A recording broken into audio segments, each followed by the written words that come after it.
Pemirsa, pemerintah kembali menegaskan kebijakan larangan ekspor untuk minyak goreng dan bahan bakunya. Larangan berlaku mulai 28 April 2022 untuk semua jenis produk.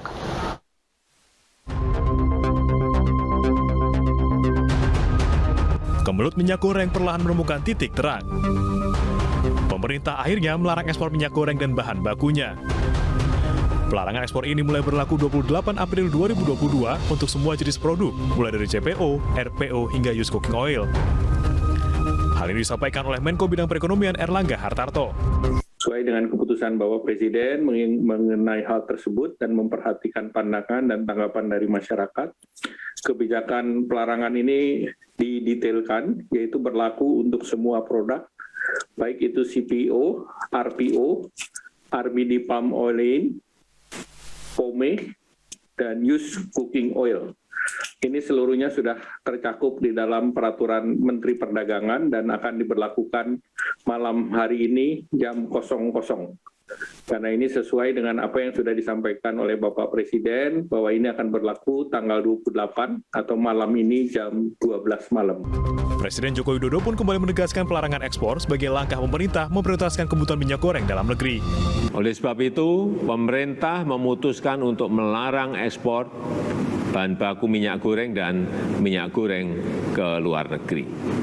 Larangan itu berlaku untuk ekspor dari seluruh wilayah Indonesia, termasuk dari kawasan berikat.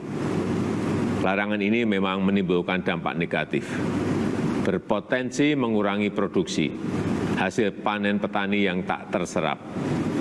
Namun, tujuan kebijakan ini adalah untuk menambah pasokan dalam negeri hingga pasokan melimpah. Kebijakan larangan ekspor ini berlaku hingga harga minyak goreng curah mencapai harga Rp14.000 per kilogramnya. Di sisi lain, Kejaksaan Agung terus mengembangkan kasus dugaan korupsi izin ekspor minyak goreng. Jampitsus Kejagung menyatakan telah memeriksa 30 saksi di luar 4 orang yang telah ditetapkan sebagai tersangka. Jadi progresnya itu sudah 30 orang saksi, ada beberapa tempat kita geledah, ada 10 tempat sudah kita lakukan penggeledahan untuk memperoleh alat bukti lain. Dokumen juga sudah sekitar 650, dan terutama penyidik sekarang sedang konsentrasi di barang bukti elektronik. Ya, BBI inilah akan memperkuat bagaimana kerjasama antara para tersangka. Sebelumnya, 4 orang telah ditetapkan sebagai tersangka dalam kasus korupsi izin ekspor minyak goreng. Salah satu tersangka adalah Dirjen Perdagangan Luar Negeri Kemendak Indra Sari Wisnuwardana. Sementara 3 lainnya dari pihak swasta. Masih dari Makassar, Sulawesi Selatan, pemirsa, seorang karyawan di salah satu perusahaan swasta dipecat setelah mempertanyakan pembayaran tunjangan hari raya. Pihak Disnaker Kota Makassar pun dimediasi keduanya.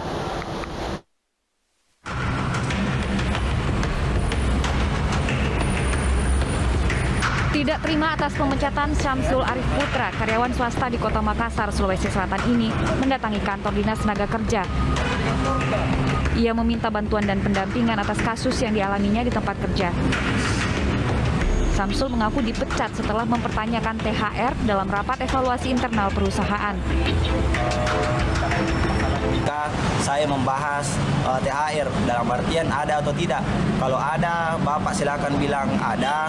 Kalau tidak, Bapak silakan bilang tidak. Dalam artian biar teman-teman tidak terlalu berharap. Kalaupun memang tidak, ya teman-teman tidak menuntut. Persoalan PHK-nya, selesaikan dulu persoalan THR-nya, baru kita lanjutkan persoalan PHK-nya. Tapi saya minta kepada kedua belah pihak untuk melakukan musyawarah. Pemecatan itu membuat Wali Kota Makassar, Muhammad Ramdan Pomanto, geram. Ia meminta Disnaker Makassar untuk menindaklanjuti. Segala mekanisme bentuk pelanggaran dan sanksi harus diberlakukan.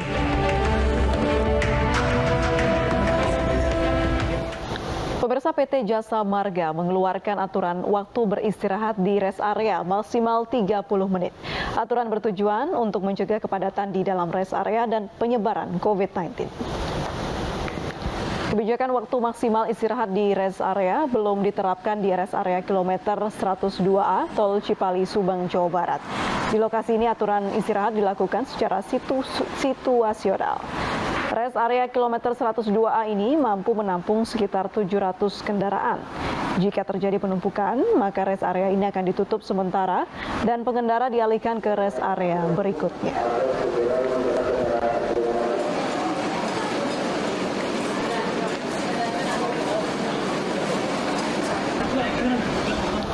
Dan pemirsa, untuk mengetahui situasi terkini di rest area kilometer 120A Cipali, kita langsung bergabung dengan Lika Apriliani di sana. Lika, apa malam hari ini rest area dipadati pemudik dan bagaimana tanggapan mereka terkait aturan waktu istirahat 30 menit? Dan juga pemirsa, untuk situasi terkini di rest area KM 102A Tol Cipali memang kondisinya berkurang keramaiannya dibandingkan dengan jam puasa tadi. Memang ada jam-jam tertentu di mana rest area ini ramai, yaitu pada saat menjelang buka puasa dan juga pada saat menjelang sahur. Dan kalau untuk data per hari ini, rest area ini bagi kendaraan yang berkunjung ke rest area ini mencapai 50% dari batas maksimum, yaitu sebanyak 700 kendaraan. Untuk fasilitasnya sendiri, ada berbagai macam fasilitas yang disuguhkan, yaitu ada berbagai restoran, ada pom bensin, dan juga ada tenda refleksi, dan juga pelayanan vaksinasi yang diberikan secara gratis bagi para pemudik. Dan kalau kita membahas terkait PT Jasa Marga menerapkan pembatasan waktu bagi para pemudik yang beristirahat hanya selama 30 menit. Hal ini bertujuan agar mengurangi adanya penumpukan kendaraan sehingga memastikan bahwa sirkulasi dan juga manuver kendaraan yang ada di rest area ini berjalan dengan baik. Namun kebijakan tersebut ini dinilai kurang baik bagi para pemudik dikarenakan waktu selama 30 menit tersebut cenderung kurang, terlebih bagi para pemudik yang melakukan perjalanan jauh sehingga mereka membutuhkan istirahat yang cukup lama. Namun untuk rest area KM 102 Tol Cipali ini memang belum menerapkan kebijakan tersebut dikarenakan menurut Kasat Lantas Polres Bandung ini mengatakan bahwa kebijakan tersebut bersifat situasional, namun jika nantinya terdapat penumpukan kendaraan maka rest area ini akan ditutup sementara dan juga akan pemudik dialihkan ke rest area berikutnya. April, kembali ke Anda. Baik, terima kasih Lika Apriliani sudah melaporkan dari rest area. Selamat bertugas kembali. Pemirsa, lalu idealkah aturan istirahat maksimal 30 menit di rest area dan apa dampaknya bagi pemudik? Untuk membahasnya sudah bergabung bersama kami pengamat transportasi Pak Joko Setiowarno. Selamat malam Pak Joko. Selamat malam Mbak Putri. Baik Pak Joko, terima kasih sudah bergabung bersama kami. Ini mengenai aturan 30 menit beristirahat di rest area. Apakah ideal bagi pemudik Pak Joko? Ya, ini kan mengacu pada waktu istirahat setiap 4 jam menggunakan kendaraan bermotor untuk jarak jauh ya antar kota. Jadi di dalam undang-undang lalu lintas angkutan jalan, kalau saya tidak salah di pasal 90 ya yang mengatur itu menyebutkan setiap 4 jam mengendarai kendaraan bermotor wajib istirahat minimal 30 menit. Itu sebagai acuannya. Namun itu kan minimal. Namun di sisi lain memang keberadaan rest area ini di jalan tol ini pada saat musim mudik seperti ini bisa menjadi penyebab kemacetan juga, selain penyebab kemacetannya pada saat kita membayar tol. Nah ini yang menjadi persoalan. Namun ini kalau setelah ditelisik lebih mendalam, ini karena kondisi pengaturan di dalam rest area itu sendiri yang menyebabkan antrian menjadi cukup panjang. Ya. Jadi ada rest area yang sebenarnya cukup bagus pada saat mudik ini dia tidak begitu jauh, namun biasanya rest area yang model lama. Baik. Yang mana pada saat jadi Pak Joko sebenarnya dengan rata-rata pemudik yang menjalani perjalanan yang cukup panjang begitu, beristirahat selama 30 menit ini cukup tidak sih atau harus dilakukan berkali-kali di setiap rest area? Solusinya? Ya tadi dasarnya yang 4 jam tadi tentunya minimalnya kan 30 menit. Ya setiap orang yang mungkin bisa lebih dari itu. Namun ini diatur karena keberadaan rest area yang ada di jalan tol tidak bisa menampung semua pengguna jalan tol untuk beristirahat. Makanya oleh sebab itu kan dianjurkan kalau mau istirahat tidak harus di rest area jalan tol, namun keluarlah dari jalan tol, ada exit tol, keluar saja di sana. Justru lebih banyak rest area yang bisa digunakan dalam artian tempat-tempat untuk beristirahat. gitu. Baik, namun apakah hal ini akan membingungkan para pemudik untuk bisa mudik dengan nyaman dan lancar begitu, Pak Joko? Ya, kalau sekarang pada masa mudik ini sudah diberi informasi sebenarnya, ya tinggal pilihannya aja. Jadi kalau mau agak lebih lama, mungkin dia bawa keluarga yang bawa anak-anak kecil, 30 menit jelas masih kurang ya. Nah, oleh sebab itu, daripada menggunakan rest area di jalan tol, lebih baik keluar aja. Di sana ada rumah makan, umpamanya, atau tempat-tempat lain yang bisa sama kok nyamannya. Ya, toh nanti kalau masuk ke jalan tol lagi hanya untuk menjalankan, hitungannya sama, tidak ada yang dikurangi karena dihitung panjang kilometer menggunakan jalan tol itu. Baik, dalam berjalannya aturan ini, kalau dampak atau efeknya akhirnya menimbulkan kemacetan, banyak penumpukan kendaraan, begitu, bisakah ini bisa dirubah atau ditambahkan waktunya, Pak Joko? Saya kira ini karena tadi penggunanya banyak yang boleh masuk rest area, sementara rest area yang ada pada saat mudik lebaran tidak mencukupi. Ya, tapi kalau tidak mudik lebaran juga tidak masalah. Ditambah lagi rest area yang lama itu memang pengaturan taruh di dalamnya itu kurang begitu bagus. Ya, yang sebaiknya adalah pemisahan antara zona parkir dengan zona aktivitas. Ya. Namun yang rest area bentuk lama itu, ya sepertinya kalau kita masuk kawasan rest area seperti masuk satu perkampungan, yang dimana kanan kirinya ada tenan-tenannya, kemudian dia parkir di tepi jalannya itu, ya, dan itu yang agak mengganggu manuvernya adalah ketika dia kendaraannya akan keluar dari parkir akan melanjutkan. Makanya jangan heran umpamanya ini contoh ya, di KM 57 itu tersedia cukup banyak umpamanya yang bisa digunakan untuk parkir. Namun kenapa macet? Ya karena tadi terlalu banyak manuver yang mengganggu. Jadi menumpuk ya Pak Joko? Melihat umpamanya contoh di KM, rest area KM 456 ya. Nah itu jauh lebih baik ya, mungkin kemacetan tidak akan panjang karena ada pemisahan antara zona parkir kendaraan dengan zona aktivitas. Nah itu harus dibedakan. Jadi mungkin rest area yang bentuk lama itu ya perlahan harus dirubah lah.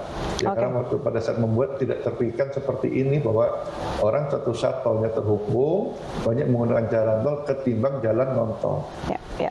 Baik Pak Joko, ada sebagai pengamat transportasi dari sudut pandang Anda, karena ini kan sudah masuk 4 hari jelang Lebaran begitu banyak yang sudah mulai mudik.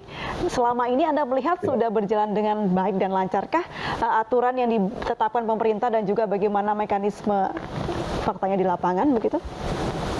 Ya. Pengalaman kemarin kami menelusuri jalan tol Trans Sumatera. Ya, nah di sana memang karena masih sedikit, rata-rata lebih dari setengah jam. Dan memang rest area yang baru itu sudah terjadi pemisahan.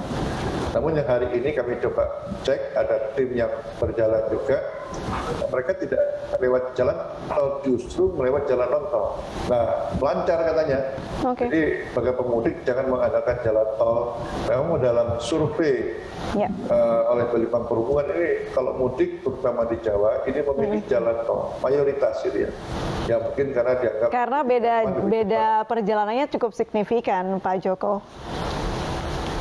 Waktu jarak tempuh signifikan dalam kondisi normal ya. Tapi justru seperti ini yang non tol itu lebih cepat tanpa hambatan, apalagi dia memilih umumnya berangkatnya setelah roda 4 ya, roda 4 itu setelah subuh lah gitu ya. Nah, biasanya sepeda motor kalau panas itu agak berkurang. Jadi solusi dari Pak Joko kalau ada yang ingin mudik begitu, apalagi sekarang masih belum diterapkan ganjil genap, lebih baik mengambil yang non tol begitu Pak? Betul, ya, dan pilihan waktunya. Nah, waktunya memilih agak pagi aja lah, jam 6 gitu ya, kita berangkat lancar itu. Bahkan tadi tim kami ada yang berangkat jam 10, sore sudah sampai di Cirebon ya, sambil melihat kondisi kan, lebih lancar sebenarnya. Dan itu juga kami lakukan 2019, mencoba menggunakan jalan tol lebih lancar. Ya, karena tadi banyak yang terpaku menggunakan jalan tol itu dianggap lebih cepat, padahal belum tentu. Jalan non tol justru lebih lancar. Gitu. Baik, nah tapi berarti istirahat istirahat ini tidak harus di rest area tol ya Pak ya, bisa mengakalinya dengan keluar dari jalan tol ini sendiri. Ada pesan Pak Joko terakhir untuk para pemudik yang akan berjalan mudik melalui jalur darat Trans Jawa?